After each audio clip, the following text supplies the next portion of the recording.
It's that time of the week again, and I'm right here in your ear talking all things rules. I'm going to primarily be focusing on food rules, but I want you to listen to this episode because all rules apply. I want you to think about your own rules as I share many of my historic rules that I used to live by. I mean, I considered them to be the holy grail. Rules are meant to keep us safe, sis, but eating disorder rules, well, they actually generate harm. I hope in today's episode that you are able to step away from this one, identifying your own rules, and that you're able to reflect on where you picked up these rules so that you can reframe them and change the game. Let's get to it, sis. Here we go. Hey girl, welcome to the Her Best Self podcast. I'm Lindsay Nickel, former competitive figure skater and perfectionist, turned God-led imperfect boy mom and digital CEO. If you find yourself constantly thinking about food and wondering if you'll wake up one day free from the obsessive thoughts and behaviors controlling your life, then I've created this podcast for you. Because I know exactly what it's like to be a downright hot mess, trapped in a destructive cycle of disordered eating. I finally found freedom, and you can too, girlfriend. So if you're ready to heal your relationship with food and body and break the chains of control and show up in your best health, then grab your favorite Tarjay journal and let's get to it. So you can start living your best life as your best self. Today we're talking all about rules. Because life is a series of choice after choice. And the rules that you create are going to determine the life you live. Sis, rules are meant to protect you or they're meant to push you. They're meant to protect you from harm or push you towards good. Think about you as a child. Remember when your mom used to say you have to eat your dinner first or you can't have dessert? I don't know about you, but that was her way, my mom's way, of protecting me. Rules are a series of beliefs of what you should or shouldn't do, and they provide safety and they provide control. But what happens when rules actually provide harm? You see, we've learned as kids that breaking the rules has consequences. And like me, maybe you've experienced life as a rule follower, but rules can provide safety and also can provide a false sense of control in the temporary. And I want to talk about this today. I want to talk about the illusion of food rules and where your safety nets are that maybe you're not even aware of. So we're going to talk about identifying the food rules that you have, reflecting on where you picked these up, and reframing the rules to create a very new rule towards positive change in your life. Plus, how to introduce you to a new way, a better way. I have this picture hanging up in my office from Eleanor Roosevelt, and it says, "Well-behaved women rarely make history." And when I looked at this today, I thought, are you ready, sis? Are you ready to make history? Are you ready to break the rules, the chains of your life so that you can love your life? Because every single time that you decide to go against that negative thought in your mind, you're breaking a rule. You're breaking a chain. Rules that limit you are actually meant to be broken. Because when you break rules going against your inner values, the good things about you, you become liberated. This gives you power, not that false sense of temporary control. Breaking rules allows for change, for good change. And while rules are meant to protect you or push you, when we've established unhealthy coping mechanisms, we've actually bargained away the power. We're harming ourselves by these rules.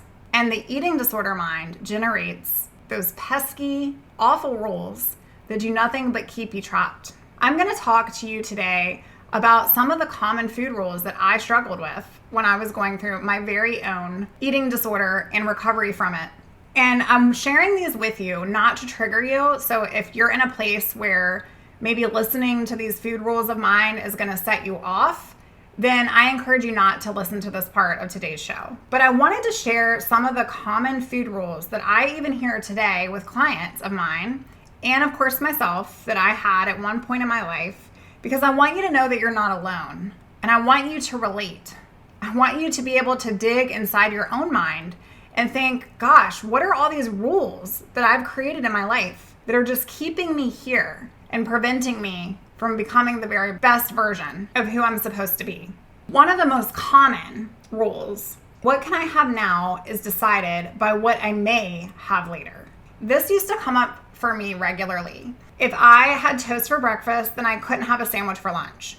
Or if I knew I was going out to dinner, then I had to be super restrictive all the way up through the day to that point. The only thing in between meals that I allowed was hard candy or sugar-free gum, because I felt like I had to make sure that I saved up for the good stuff. If hearing that brings up some feelings for you, I just want you to know that I see you and you're not alone. I struggled with that rule for a really long time.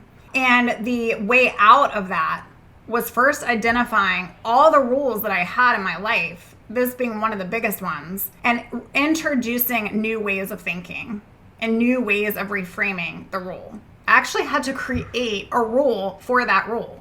Like, who's telling me that if I eat toast for breakfast that I can't have a sandwich for lunch?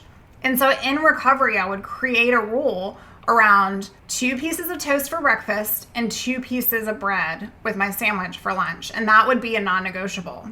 Another rule that's very common and one that I had in my journey was same foods. These rigid routines and only allowing the same certain foods. You see, I would buy food in the store, but it would go bad. I would literally walk around the grocery store and I would buy things that I never, ever ate. I couldn't eat 2 of the same things in one day, but I would tend to go to the exact same breakfast, the exact same lunch, and maybe, just maybe, rotate a couple dinners. If that's you, again, you're not alone. But the way out is to first see this rule in your life. It's to acknowledge that the rule exists and identify them. They've just given you some safety. But these aren't your givens. These are rules. These are not truths. Some other ones were eating at the same time every day. I had to eat at the same time throughout the day. If I missed my slot, I couldn't eat until the next slot. I had to stop eating before a certain time of the day, and I actually wouldn't even be able to start eating when I was hungry in the morning. If I was hungry in the morning, I would have to wait until a certain time. The same time was a big rule for me, as well as in the same way. I liked preparing my food when I was in my disorder. I didn't like going out to restaurants. I didn't like other people prepping my food for me because I wanted to be in control of what was going into my body. I had to have breakfast for breakfast and lunch for lunch and a snack for a snack, and never would I have had breakfast for dinner. I enjoyed being alone. I enjoyed being in my own environment, and I regularly felt judged when I had to eat in front of other people. This was killing me. I had to introduce new ways. I had to introduce new opportunities and challenge myself and get real with food exposures to go against these rigid rules. Another one that was huge for me was what I thought was good versus bad. Like, I can only eat when I'm hungry. But what if you just haven't had food today yet at all? What if you're not hungry because your body doesn't know what it's like to be hungry because you haven't allowed it to be hungry for so long? So it's not expecting food, and therefore you're not hungry. I would have rules like no butter, no full fat items, dressing has to be on the side, no liquid calories allowed, no casseroles, no pizza, no peanut butter, no pasta, nothing fried, no added fat, not even cooking with olive oil. And if I allowed certain things, I would make modifications to bargain permission. I could have a bagel, but only if I pulled out all the bread inside. And sadly, even on my birthday, I would never allow myself a slice of cake. In front of others, I had to eat less than anyone else. No matter how hungry I might have been, I had to prove that I ate, but not as much as they did. And when I was reflecting in my journal of all the rules that I created that were no longer serving me, there were other ones too that weren't even related to food. Like, I could never take an elevator because that felt lazy. If I ever went to a store in a parking lot, I had to park as far away as possible so that I could get in extra steps. When I talk about all these rules that I dealt with and have now overcome, can you name some of yours? I want you to do just that. I want you to make a list. What seems forbidden, sis? What seems not allowed? What seems hard? And then I want you to reflect on where you picked these things up. These false beliefs. Another one that was really present in my life was these healthy limitations. I used to make excuses like, oh, I'll opt for the gluten-free option, but I had no gluten allergy. Or I could have no more than blank calories a day, no matter the day. I had to view labels before making any selections. I wasn't allowed to eat out, and I often opted for smaller plates to make me feel more satisfied. What are some of these for you? This isn't life. This isn't freedom. And I had to get so angry at how I was living that I decided I wanted to break up with it. I wanted it gone, all of it gone. Like, who even created these rules in my mind that I was living my life by? If you're there now, I want you to start asking yourself some important questions. Is this rule based on fact, or is this rule based on fear? Does this rule allow any flexibility in your life? Would you tell this rule to someone else to have them follow it? And what do you give up by following this rule? If you answer those questions, you can try on whether or not these rules are for you or against you, and then reframe them. When you reframe them and you make an agreement with you to break them, that's where real change can happen. And then inserting food exposures, which are challenges, go against the rule, face on by doing the hard and sitting in the feelings. For me, in order to get past some of these rules that I had created as my truth, I had to put myself in a position to go against them. And I actually had to pre-decide what that was going to look like. So for the example with the bagel was one of those things that it just seemed so hard for me. And in order to go against that belief, in order to go against that nagging rule of a bagel is just too much and you don't need a bagel, I actually made a plan during my recovery. I made a plan to find an amazing bagel shop and to go there and to order a bagel sandwich with all the things and to sit by myself and to honor my time and to be present in the bagel. It was the best bagel of my life. And I didn't just do it once, I did it multiple times. The first time was hard, and the second time was still hard. But over time, it became a new normal. It became something I looked forward to. It proved to me that I was getting stronger in my truth. It proved to me that the best version of me could have a bagel. It went against that lie that kept me stuck. For you today, if it seems like a big ask to just go into a bagel store and order the thing, I want to introduce to you partial exposure. This is where you can take something that you're scared of, a food that terrifies you, you can put it with a safer food. And that way you're pairing two different things. You've got something that makes you feel safer, and you have something that you're still working towards. Start with a food that feels doable, and then build from there. You see, I didn't start with the bagel. I started with carbs. I started with allowing myself permission to have them. And then from there, permission to have them daily. Then from there, permission to have them multiple times a day.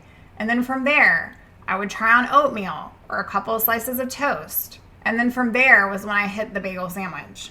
Each time you make a new scary choice and you go against that rule, your brain becomes less terrified and more accepting. So my question for you today, sis, is are you ready to break the rules?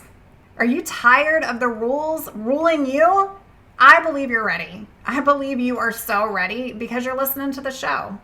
And so I want to encourage you. I actually want to challenge you. Go out today, make a list, identify all those rules that are living inside of your mind. Reflect on where you picked those up. Reframe those rules to create a new one and say, so what? That means nothing about me. And then introduce a food exposure. Allow yourself opportunity to prove to yourself that you can do the hard thing. Because guess what? You can. And I'm right there with you along the way. So if you're ready to break the rules so that you can live the life that you deserve, go on out to herbestself.co, fill out a client application if you're looking for support, and we can partner together to do just that. And also, if you're not a member of our free Facebook community, go on out to herbestselfsociety.com. Can't wait to see you there. Until next time, break those rules because some rules are certainly meant to be broken. Talk to you real soon. Oh, friend, thank you so much for letting me share what was on my heart today. My hope for this podcast is to help more women find freedom from food and body. If this has empowered or blessed you, let me know. I'd be honored for your rating and review of my show, and I'd love to connect with you in my private Facebook community. You really can move from perfection to purpose. Let's break the chains together. I'll help navigate the way. Until next time, bye for now, girl.